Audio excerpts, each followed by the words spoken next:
Hello everyone. In physics classes, we are doing second chapter of class 12, that is electrostatic potential and capacitance. Electrostatic potential. The topics related to this part we have already completed, which includes potential energy due to a charge, due to a system of charges, equipotential surfaces, relation between electric field intensity and electric potential, and few more. Now we left with the part capacitance, because this chapter is having two major topics, that is related to capacitance and potential. The first part we have completed in our previous classes. So today we are going to start the basic introduction for the capacitance. And for doing this thing, we should know about the conductor. What are conductors? Before starting this class, I know this conductor, insulators, these are not new words for you. In your junior classes, so many times you have learned that what are conductors and what are insulators. Conductors, we know very well. Conductor, which allow to conduct the charge, the current, means the motion of charges is allowed there. Physical movement of charges is allowed there. That is conductor. Insulator, in which physical movement of charges is not allowed. We know very well, there are examples also. Conductors are our metals like silver, copper, aluminium, human body, acids, bases are the examples of conductors. And for insulators, rubber, glass, plastic, wood, paper, wax, ebonite, few more are examples of the insulators. Conductors are those which allow the physical movement of charges through them, and insulators are those which do not allow any physical movement of charges through them. This thing I have written, conductor, which allow physical movement of charges through them. Insulators, which do not allow physical movement of charges through them. Example of conductors is are silver, copper, aluminium, human body, acids, alkalis, etc. And insulators example are diamond, wood, wax, rubber, ebonite, glass, paper, etc. So basically, when we categorize the materials, they can be categorized in these two categories, conductors and insulators. We have one more category also, that is semiconductor. And in our syllabus, the last chapter is about the semiconductor. So about this semiconductor term, we are going to learn in that chapter. Basically, I will tell you that semiconductor will play the role of both conductor and insulator depending on the condition of temperature. At what temperature that semiconductor is going to be operated. So that's why its name is semiconductor. It behaves like conductor as well as like insulator depending on the situation. So about that semiconductor we are going to learn later. Right now we should know about the conductors and insulator. In this chapter we are going to learn in detail the capacitance term.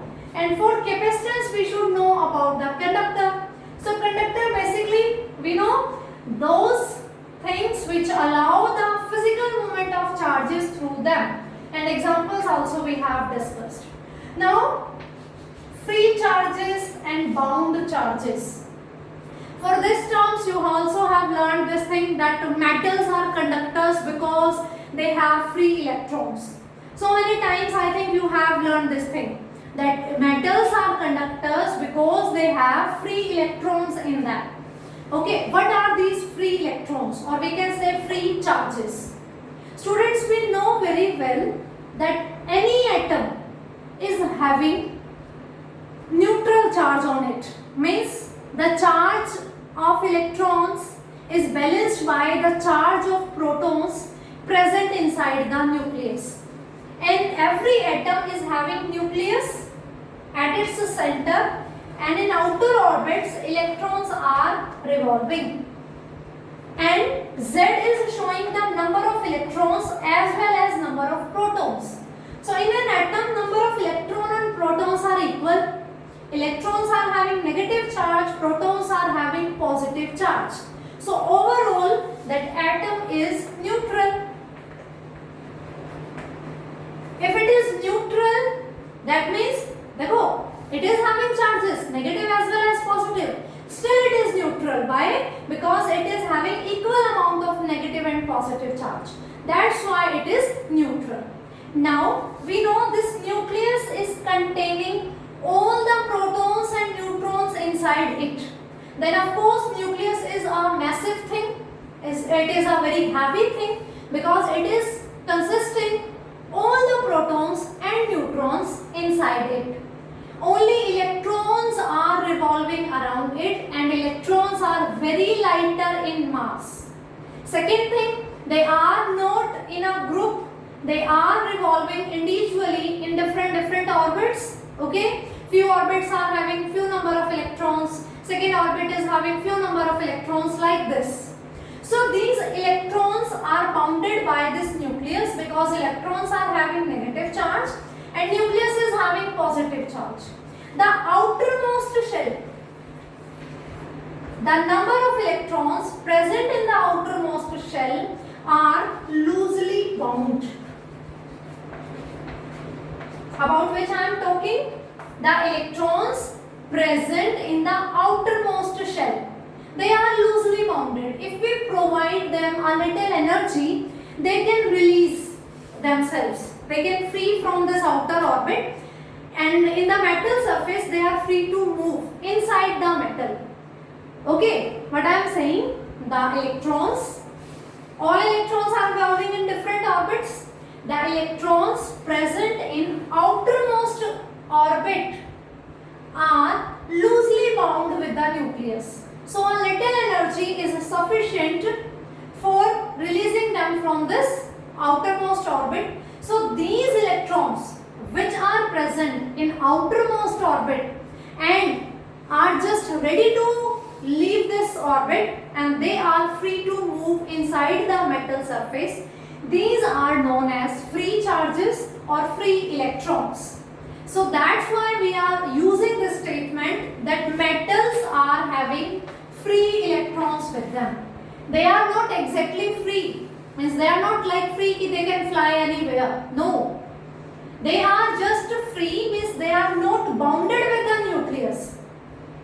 They are present in the last shell, outermost shell, means they are very far apart from the nucleus as compared to the inner electrons which are present in the inner orbits. So these electrons can leave their orbit and they can move inside the metal, or we can say conductor because metals are the best example of conductor.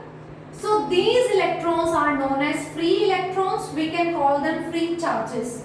And bound charges, these inner electrons which are present inside the inner orbits closer to the nucleus and the nuclides present in the nucleus, positive ions, these are known as bound charges. Means bounded, they are not free.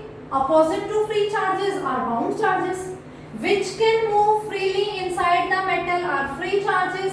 Which cannot move, which are bounded, are known as bound charges. So in bound charges, the electron which are present in the innermost orbit. Okay, so the innermost orbit's electrons are bound charges and the electron present in the outermost shell are known as free charges or free electron. So for conductors, we are saying metals are the best example, and in metals, silver is the best example of conductor. And after silver, copper is the second best, okay, example of the conductors. We know our house also, our wires, connecting wires are made up of copper.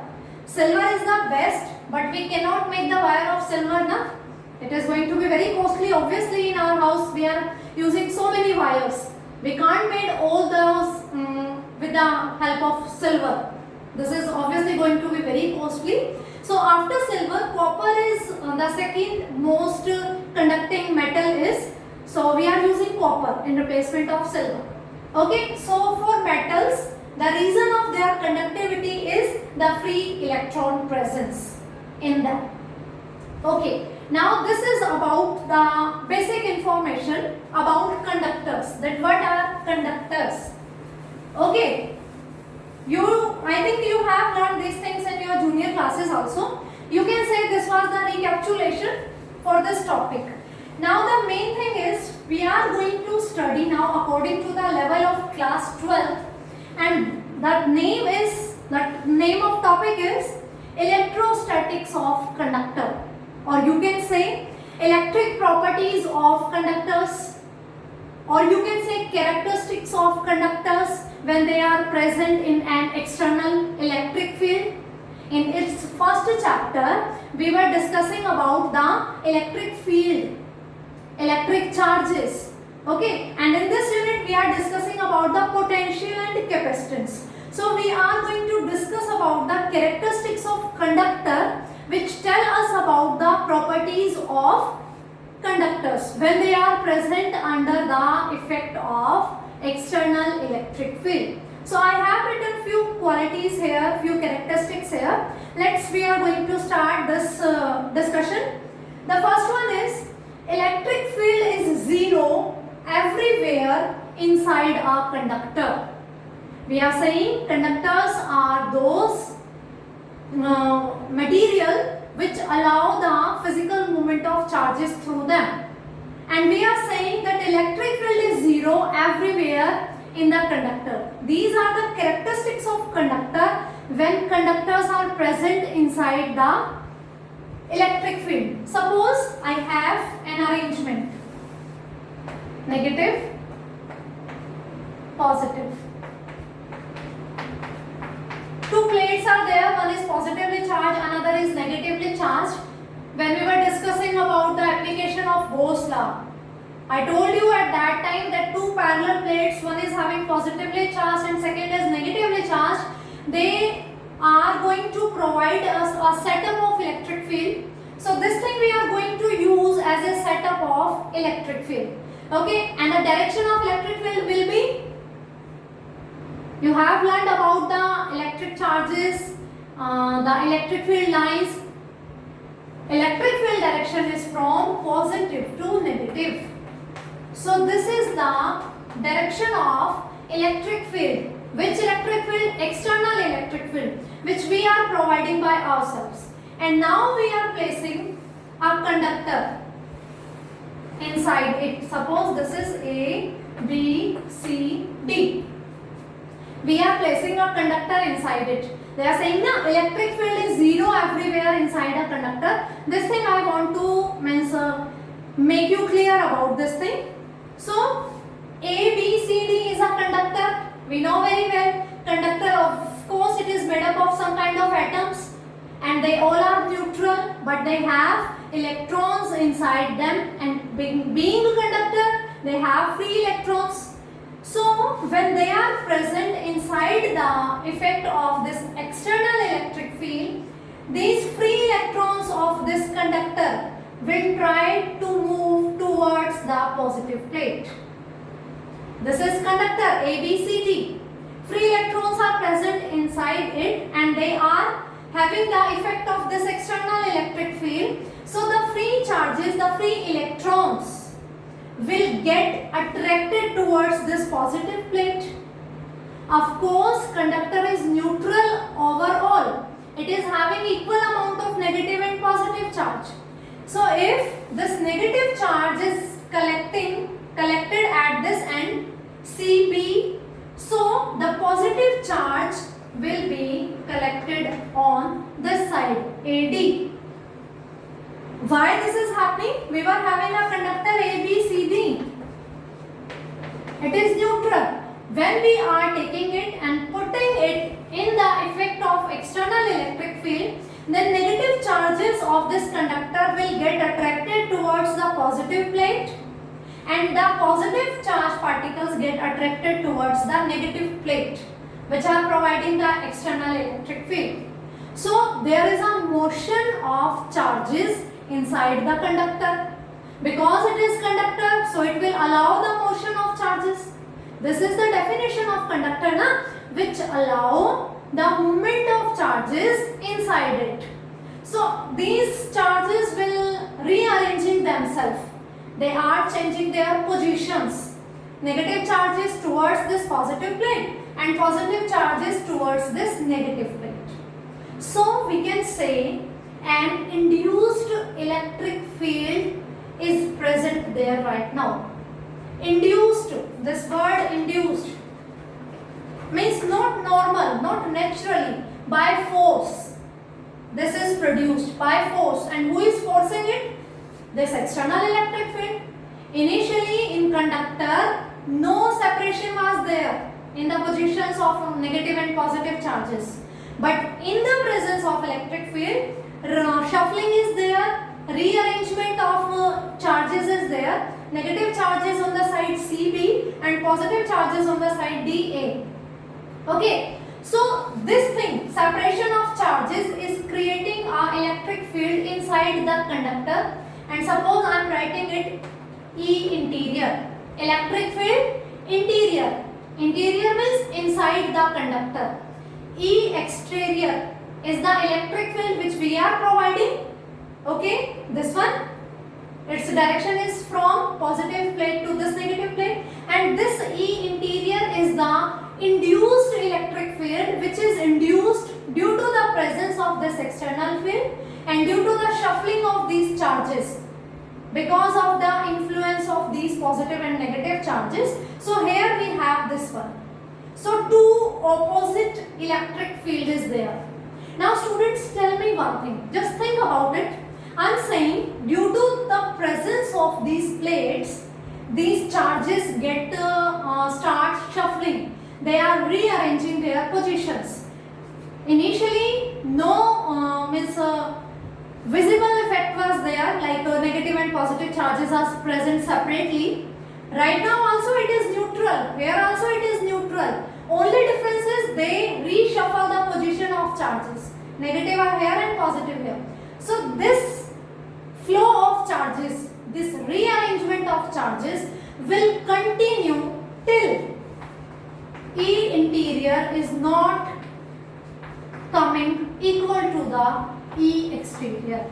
Means the magnitude of this induced electric field is going to develop, is going to increase till the condition is reached that this induced electric field is not equal to the electric field which is present due to our external arrangements. So this process of rearrangement of charges will shuffle till these two will get equal. So E external is in this direction, E internal is in this direction. They will become equal. If they are not equal, then the process of movement of charges will continue. So finally a stage will reach when they have settled down at these positions and E interior is equals to E exterior. They both are equal, but they are in opposite directions.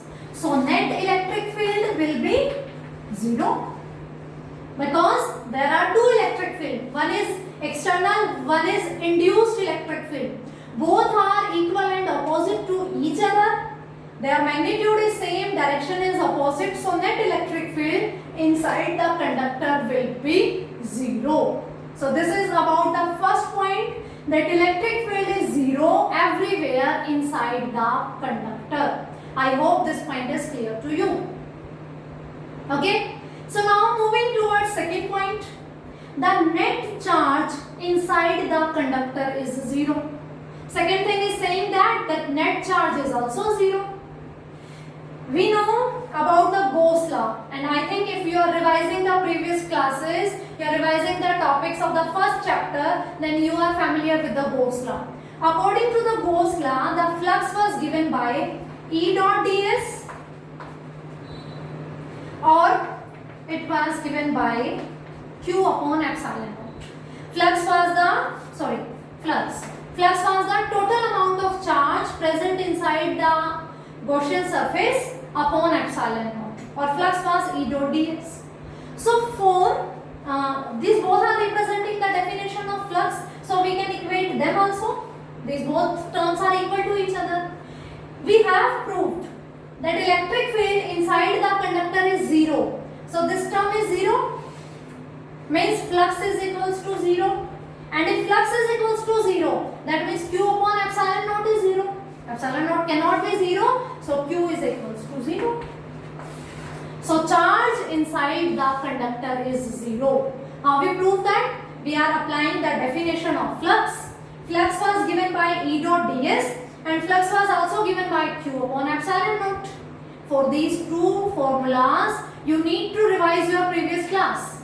We have already discussed these things in very detail in those classes. Okay? So revise Gauss law and application of Gauss law. Each and every topic is available in the playlist. Mention the name of the topic and you can find this. So electric field is 0. This 0 will make flux 0 and this flux will make this charge 0. So being the electric field, the reason electric field is 0 inside the conductor, that's why net charge is 0 inside the conductor. Third point is also related to this. Any excess charge resides at the conductor's surface. Suppose you are providing some excess charge to the conductor. By any means, by any source, you are providing some excess charge on this conductor. We have proved that inside the conductor, electric field is 0 as well as charge inside the conductor is 0. If charge inside the conductor is 0 and you are providing some excess charge on it, then where will it reside? It will reside on the surface of conductor, not inside. Outside to air hai, it cannot will stay there, means how can the charge particle be free in the air? So inside charge is 0, we have proved that. So where will that excess charge will stay? That will reside on the surface of conductor. I hope these 3 points are clear to you. Electric field inside the conductor is 0 everywhere. The net charge inside the conductor is 0. Any excess charge reside on the conductor surface. Of course, if you are providing it any excess charge through any means, inside it cannot reside, so it will reside on the surface of conductor. Moving towards next, electric field is normal to the surface of conductor everywhere outside the surface. So let's discuss about this. The direction of electric field is perpendicular to the surface. We are saying that inside the conductor electric field intensity is 0 and outside we are saying its direction is normal to the surface, or we can say perpendicular to the surface. Suppose we have any conductor, okay? Now we need to prove that at any point, wherever we want to find out, that electric field is normal to the surface. At any point, it is always normal to the surface. This thing we need to prove. Okay, so we take the contradiction situation. That what are we going to imagine? We will imagine that let electric field is not perpendicular to the surface. Okay, suppose this point, and we have in this direction electric field which is making angle theta with the surface of conductor. We need to prove that electric field is normal to the surface of conductor, this thing, and we are imagining a contradictory situation that electric field is not perpendicular to the surface but it is making an angle theta. Okay, so a vector is making an angle theta with the surface. This thing is going to be resolved in two components. The one is E cos theta, the another is E sin theta. This vector being inclined on an angle theta with the surface, it is going to be resolved into the two components, E cos theta and E sin theta. E sin theta is perpendicular to the surface and E cos theta is in the direction of the surface, or you can say it is tangent to the surface because I have drawn the rough shape, not any fixed. So the tangent will show the E cos theta. Okay, if E cos theta exists, E cos theta will be what? Component of electric field, na? E is going to be resolved in two components, E cos theta and E sin theta. Okay, if E cos theta exists, it is tangent to the surface. If it is non-zero, suppose, means it is having some value, finite value which is non-zero, then that, these are the components, beta. Okay, components of electric field. Component of electric field means a type of electric field. So that component which is tangent to the surface is non-zero. So that electric field is there, and if electric field is there, of course then E is equals to F by Q naught, na? So force will be there, Q naught into E. If E is non-zero, which E? E cos theta. E cos theta is the component of total electric field which is tangent to the surface. If this is non-zero, that means there will be a force also. And a force is there on the charges, means anything. Suppose this is a charge and a force is a force is applicable on this. Then what happens? This charge particle is going to move inside the surface, inside the conductor. Charge is zero, so inside it cannot move. Outside it also cannot leave. Without any support it cannot leave, so it will start moving on the surface. And if the charges are in motion, they are moving on the surface, that means they are generating current, they are producing electricity. And we are discussing the topic electrostatics. Under this unit, two chapters are there: electrostatic, potential and capacitance. And first was electric charges and electric field. So surface current are not possible here, surface electricity is not possible here. That's why what we have imagined, the component which is tangent to this is responsible for this motion, that is 0. Means E cos theta is 0. And if E cos theta is 0, we left with this component only, E sin theta, which is perpendicular to the surface of conductor. This thing we need to prove, that always electric field is perpendicular to the surface. If it is not perpendicular, having some angle, then this tangential component will produce this force, and this force will move the charges. The charges will move, so current will produce, and that cannot be produced on this surface. So that's why this tangential component is 0. That means only this component is valid there. That's why electric field is normal to the surface of conductor everywhere outside the surface. I hope this characteristic is also clear to you. So now moving towards the fifth one. Potential is constant as well as, potential is constant inside as well as on the surface of conductor.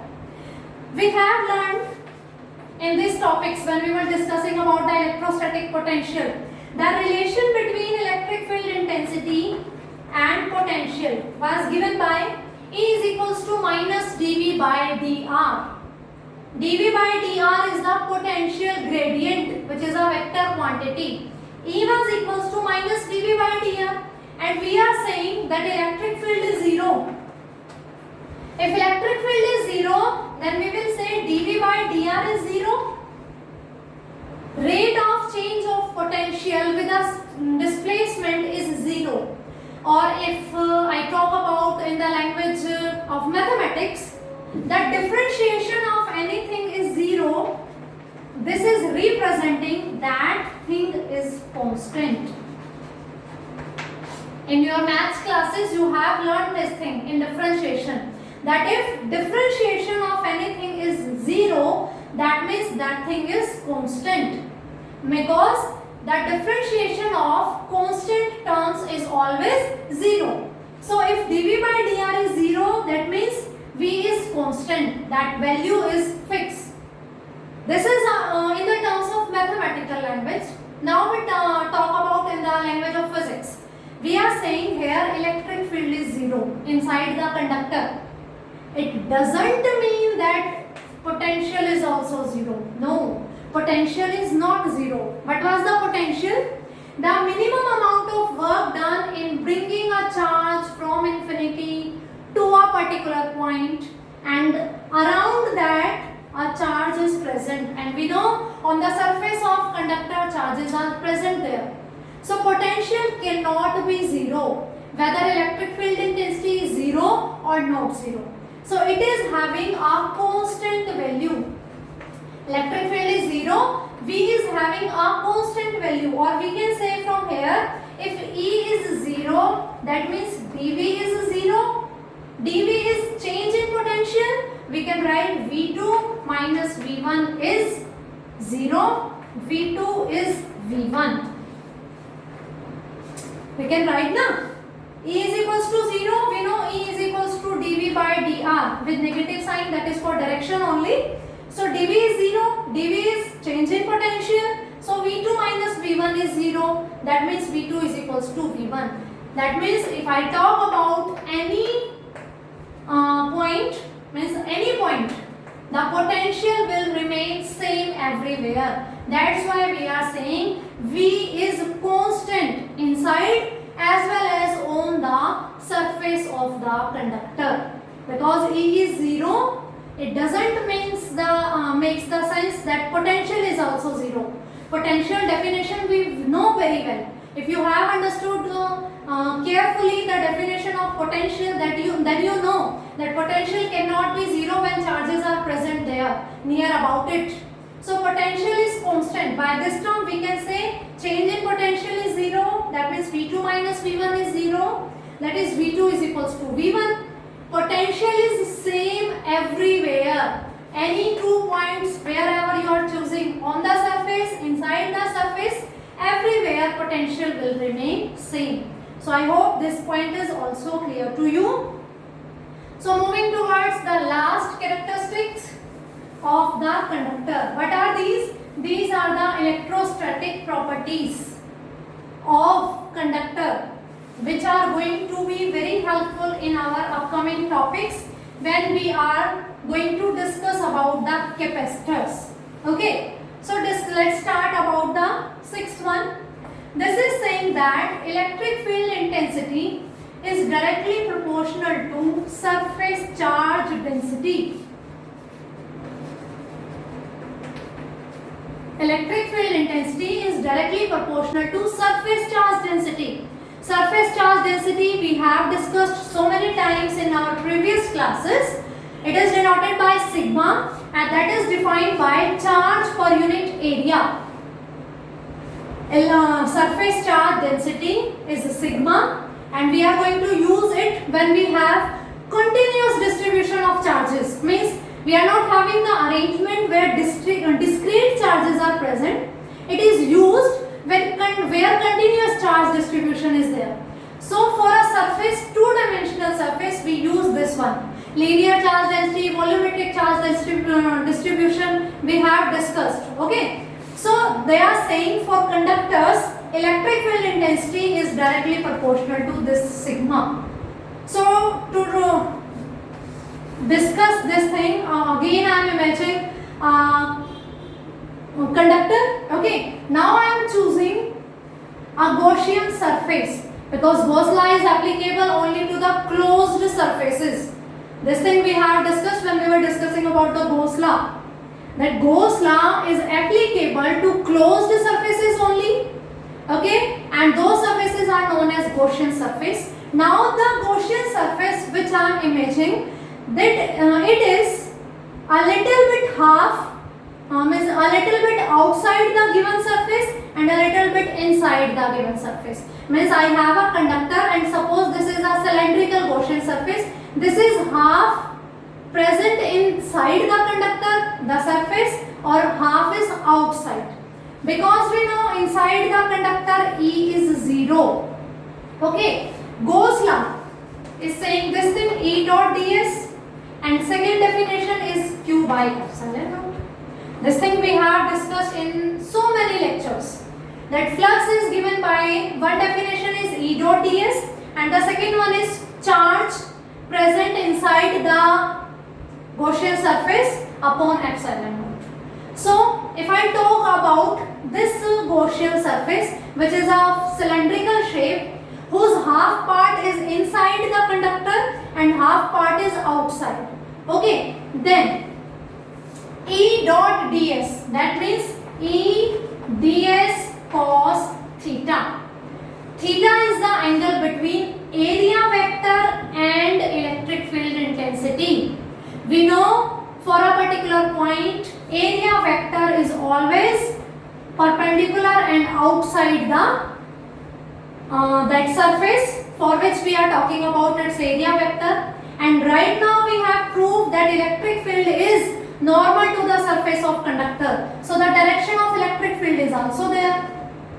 Means for this surface, electric field intensity is also perpendicular and area vector is also perpendicular. Both are outside the surface. So they both have 0 angle between them, and cos 0 is 1. So flux is equals to E ds cos 0, means flux is equals to E ds. I hope this is clear to you, because according to the definition of flux, it is given by dot product of E and ds, where E is electric field intensity, ds is the area vector. Area vector is always perpendicular. You know that whenever we are applying that Gauss law, we are choosing a small area. Okay, so that is having, suppose ds area, and area vector direction is always outward perpendicular to the surface, and E, right now we have proved that E is also perpendicular. Both are in same direction, so theta will be 0 and cos 0 is 1. So flux is given by E ds. Now this definition, phi is equals to Q epsilon naught. Now this Q is the charge which is continuously distributed, and we know sigma is equals to Q upon area. Okay, applying this definition, so Q we will get sigma into ds, because we are talking about the small area ds. So charge will be given by sigma into ds. Putting this value here, so phi is equals to sigma ds upon epsilon naught. Now comparing these two, flux is E ds, flux is sigma ds upon epsilon naught. Means E ds is equals to sigma ds upon epsilon naught. ds will cancel out. E is equals to sigma upon epsilon naught. Okay, so E is directly proportional to sigma. E is sigma upon epsilon naught. It is absolute permittivity which is having a constant value. So E is directly proportional to sigma. This thing we were saying, that electric field intensity for a conductor will depend on its surface charge density, that how the charge is distributed per unit area. Okay, if we are saying 10 coulomb per meter square, or we are saying 50 coulomb per meter square, so 50 coulomb per meter square is more strong, so electric field intensity will be more strong there. It is proportional to sigma. Okay, we prove that applying the Gauss law, choosing a Gaussian surface. One definition is E dot ds, second is Q upon epsilon naught. Q will be written, Q can be written in the form of surface charge density by this one. Equating these two, we get E is directly proportional to sigma. So the surface charge density of the particular surface will tell us about the strength of electric field. So in today's class, we discussed the introductory part of the conductors. That what are conductors, who are responsible for the flow of charges between them, through them, and the characteristics of the conductor when they are placed under the effect of external electric field. And in our next class, we are going to start about the capacitors. Conductors are capacitors. What is their capacity, what is their unit, what is the principle of capacitor, everything we are going to do in detail. So for today it's sufficient. Thank you.